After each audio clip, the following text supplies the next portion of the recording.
Hi, Alan here, and my repairs in Helena gave me cause to spend most of the month of October in the Helena region. And most of the time I had access to my RV, so I had a chance to get to some exceptional places, and I want to share them with you. There's really a lot of interesting places to camp and recreate in the Helena region. I'm using the Allstays application or the Allstays interface. You can get that for your laptop, you can get it for a tablet, you can get it for your smartphone, and I'll have a link for that down below. Let me start by just showing you where we are, and then we'll pick up from there. This is the city of Helena, and it's a fairly small city as cities go. I think population around 30,000 to 40,000. You have a couple of full service campgrounds, full hookup campgrounds right here. I'll talk about those. You have a small lake here called Helena, which is great for bird watching, kayaking, boating, small boats. And then this is the headwaters of the Missouri River. And notice it goes from narrow to wide all the way through. Where it gets wider, the water flow is near zero. Where it's a little more narrow, there's a little more water flow, but there's not much water flow to this. So for me, kayaking in it was just an absolutely wonderful experience. I want to start out, and to give you an idea of scale, from here to here is maybe 20 miles, 25 miles. So it's not far from the city, and that's where all of your services are going to be, your supermarkets, and I'll share a little bit about the city and some of the interesting places there as well. And I may break this video up into several pieces, otherwise I can see it's already going to get quite long. But I think it'll be interesting for you, especially if you have any interest in camping and recreating in the greater Helena, Montana region. Let me start out that I came here because I needed to get some repairs on my RV. I had D&D RV do it. They did a good job, and I've got a link in my post to where you can access them and find out more about them.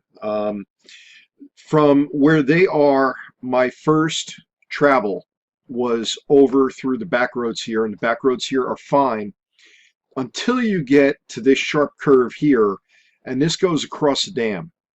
This road that goes across the dam, it's an extremely tight turn on both sides of the dam. Now, I got a 38-foot fifth wheel. I made it.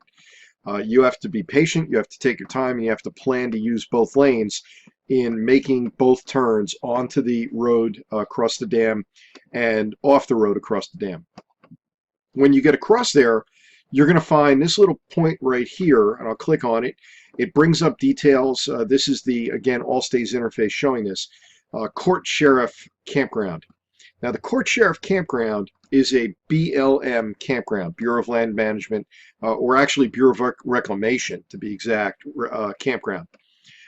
It's inexpensive throughout the year. It has waterfront sites, and if this post does not have it, I have a link within this post to video and photographs. It's an absolutely gorgeous site, campground, and the site I was at, I would say, is close to the perfect campsite, very close to the perfect campsite for me.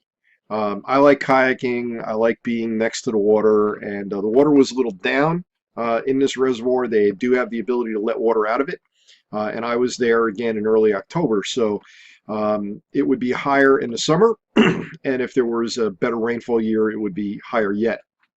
Court Sheriff, a few things I want you to know about it. First of all, I got a strong phone signal, and whenever I talk about a phone signal, I'm going to be talking about Verizon. Are there any other phone companies? The Verizon signal there was like 4G, 3 or 4 bars, so it was perfect. Which, again, for me, I need because I do business online.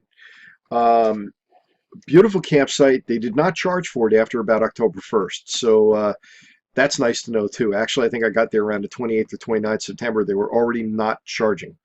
And that came from a ranger. There are, to my knowledge, no hookups in that campground. So it is dry camping. Gave me a chance to try out my solar panels, and I have reports for you on that too. That's another post. Look below for the link, or maybe somewhere within the video I posted the link. There is an Irish bar about 1 mile to the south.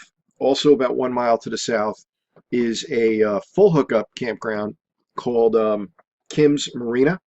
They close around October 1st, so be aware of that, and they're probably quite busy during the summer year. Now, I spent probably about 4 or 5 nights there before heading off to full hookups so I could do a dump and replenish water and stuff like that. While I was there, and I'll tell you about the full hookup campground shortly, but while I was there, I took the opportunity to drive up in this direction, and you'll notice there are two campgrounds here, two different circles. One, the northern one, and they're north by a quarter of a mile, is Black Sandy State Park. It's a Montana state park. And the southern one is White Sandy Recreation Area, BLM campground. I will caution you, there's no cell service in that area. Zero, zip, nada. There was about a 3 mile dirt road, good dirt road, but a dirt road to get to both of these campgrounds. They're, again, down the road from each other by a quarter mile, if that. Now, at White Sandy, the BLM campground, there's plenty of space for a larger RV, 38 foot, 40 foot, whatever. But the sites are fairly high above the lake. So there's no being waterfront per se. You can't walk from your site straight down to the water. You have to go down to the boat ramp area, which could be 100, 200, 300 feet away, depending on where you are in that campground. In the state park, they list, I believe, a 35-foot maximum. And part of the reason for that is that these sites are a bit shorter, so that for most of the year, anything bigger than 35 is not going to fit. Off season, you might be able to diagonal it in a site and kind of fit, but there is a sharp curve getting in there into the park itself. And I looked at it and I was a bit concerned as to whether or not I could get a 38-footer around that curve. So I would tend to take them at their word and stay at 35-foot maximum in Black Sandy State Park. The sites are waterfront, and there are boat slips there. And I believe there's electric in some of the sites. Don't quote me on that, but I believe there is. And with most of these parks, they do have water spigots that are operational during the summer. By the time I got there, even though the weather was still absolutely gorgeous, the sites had been since the water had since been shut off. I'm going to get to several more parks in a moment. And the city of Helena. I'm going to break this up into a couple of videos.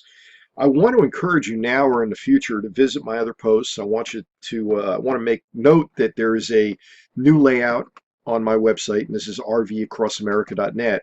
The layout has 9 squares, which basically represents different categories of posts, whether it's exceptional places or things I've learned or solar panel information, whatever it is, how to earn a living on the road.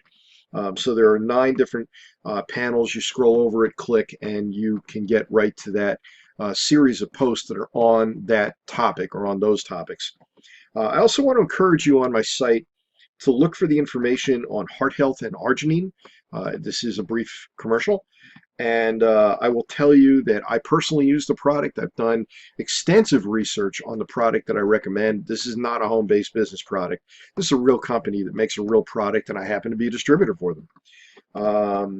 With 1 in 3 succumbing to heart disease, heart attack, stroke, what more do I need to say? It's something I take, again, daily, and it's not real expensive. It does do the job. And from my research, this is the best formulation of arginine, bar none, that you're going to find. You can go search Amazon. You can go to Walmart. And you're going to find that when you compare apples to apples, this stuff is the best buy. So anyway, I'm going to, in the second video, come back and talk about more campgrounds and life in Helena, and also some of the full hookup campgrounds. I just don't want this video to get too long, so we'll see in a minute if you go to that second video.